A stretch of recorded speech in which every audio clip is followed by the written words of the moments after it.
Reader's Wives, we're one half of Reader's Wives. I'm Niall James Hill and this is Disko. I play guitar and sing, Disko's the bass player. And we're just like a four-piece beat combo, old school rock and roll beat combo.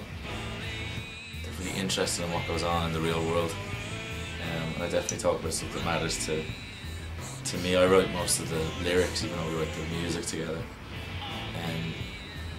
But certainly some of the attack of the music would be an anger at I don't know, whatever's going on in our lives or our friends' lives, and then lyrically I would talk about that, you know, stuff that kind of goes on for real.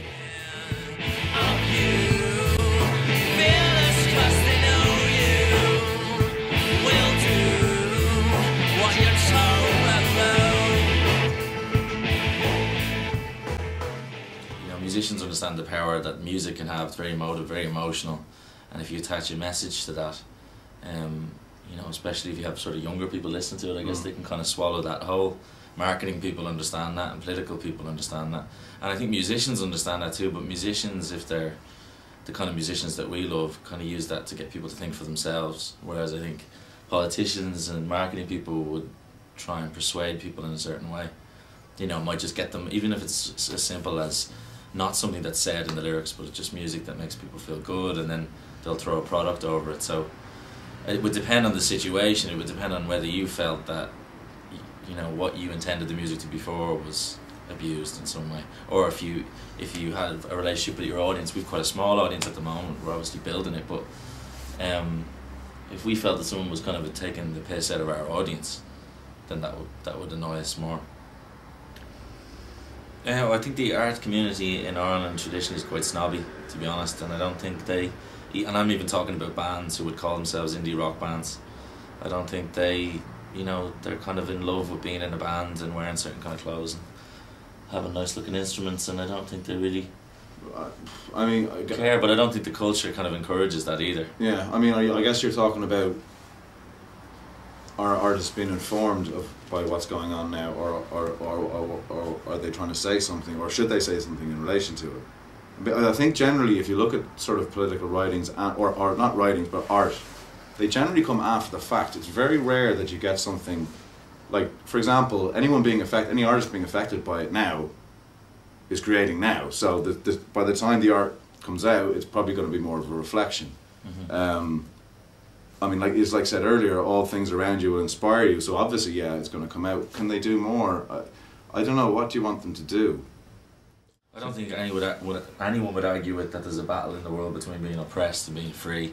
You might have different versions of what that is. You might have different versions of who's oppressing you and what makes you free. I think music's a great freeing force, and musicians play it so that people can be free. They don't try and impose an idea, even lyrically, on people if they're good. I don't think art should be reactionary at all. I think it should be visionary. I don't think it should have anything to do with reacting to sort of an oppressive force of some sort. I think it should come from sort of the relationships you have with your friends, which I think last through wars and peace and any economic crisis, and your family and your friends and things like that. I think you can take in all of that. I think, you know, you can absorb it, and then, like you say, it informs what you do. But I think I agree with Niall, it should actually transcend that.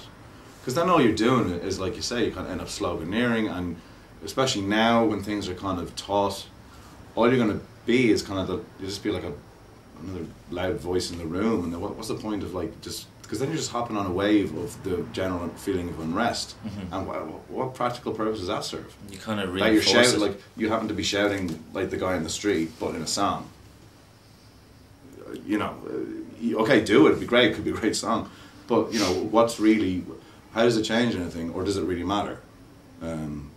Like I say, I think any kind of art that will come out of this time now will be after the fact, and that's probably the best one, because, you know, if you're in it, you can take it in.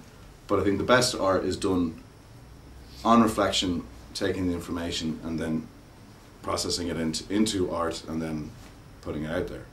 And it depends on the artist and the person. I think a lot of people during a time of crisis, to kind of put a broad phrase on war or economic, just in a time of crisis for society, when everybody's kind of feeling the same burden, I suppose, in some way. It depends on what kind of artist you are. If you're the kind of artist that wants to point that out, or is the kind of person that would point that out, and then it should reflect in your art, because you should be being who you are, you know. Whereas we would be we're kind of upbeat people, you know. So we would kind of be more likely to throw a party in our house. So that's kind of what we would show in our music, but would also, there might be a conversation at the party about this kind of stuff, but it wouldn't be the whole. Yeah, and I don't think escapism is necessarily a bad word, you know. Ignorance, I suppose, is. But I mean, you know, we play music because it's an escape. If I say I keep a secret.